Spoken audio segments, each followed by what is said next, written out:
না, আমি কোনো সংখ্যা দেখছি না। আসলে আপনি যেমনটি প্রশ্ন করছিলেন, এটা কিন্তু বিশ্ববিদ্যালয় এবং ডাকসু নির্বাচন দীর্ঘ ৩৩ বছর পর যে হচ্ছে, এটা বিশ্ববিদ্যালয় প্রশাসন সহ নির্বাচন কমিশনের একান্ত এখতিয়ারভুক্ত বিষয়। এটি আসলে আমাদের মাথা ঘামানোর বিষয় না। আমরা মূলত এখানে আছি যে বহিরাগত কোনো অনুপ্রবেশকারী বা যার এখানে ছাত্রত্ব নেই অথবা যিনি এখানকার অথরিটির না, ওনারা যেন প্রবেশ করতে না পারে এবং কোনো ধরনের কোনো অস্থিতিশীল পরিবেশ সৃষ্টি না করতে পারে, আমরা সেটি দেখভাল করছি।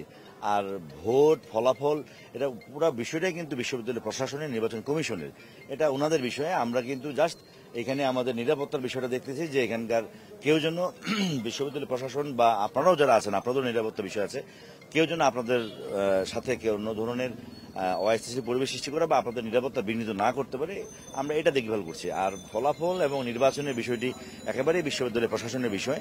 এই বিষয়ে আমরা আমাদের কোনো সিদ্ধান্ত না, এটা ওনাদের বিষয়। ওনারা সিদ্ধান্ত, ওনারা যখন ফলাফল ঘোষণা করবে, এটা ওনাদের একান্ত বিষয়। এটা এখন পর্যন্ত এরকম কোনো সম্ভাবনা আমরা দেখছি না। আমরা প্রতিনিয়ত ওনাদের সাথে কথা বলতেছি। এখানকার যিনি নির্বাচন কমিশনার মহোদয় আছেন, প্রক্টর মহোদয় আছেন, ওনারা তো ওনাদের কার্যক্রম চালিয়ে যাচ্ছে। আর ভিতরের পরিবেশ এখন পর্যন্ত সুন্দর আছে। আমরা আশা করতেছি যে ওনারা যত দ্রুত সম্ভব নির্বাচনে ফলাফল ঘোষণা করবেন। ফলাফল ঘোষণা হওয়ার পর আমরা তো আছি, আপনারাও আছেন, একসাথে কাজ করতেছি, একসাথে ইনশাল্লাহ দেখি ফলাফল ঘোষণা হোক, তারপরে আবার কথা বলবো ইনশাল্লাহ।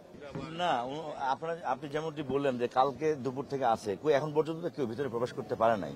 আমরা তো ওইটি নিরাপত্তা দেখার জন্য এখানে আছি, যেন বহিরাগত কাউকে আমরা প্রবেশ করতে দিব না। যেমন আপনারা মিডিয়া ব্যক্তিত্ব, আপনারা প্রবেশ করেছেন, যারা বৈধ পাসধারী তারা প্রবেশ করেছেন, কিন্তু পুরাতন ছাত্র যিনি পাশ করে গেছেন অথবা অন্য কোনো ব্যক্তিবর্গ আমরা ভিতরে প্রবেশ করতে দিচ্ছি না।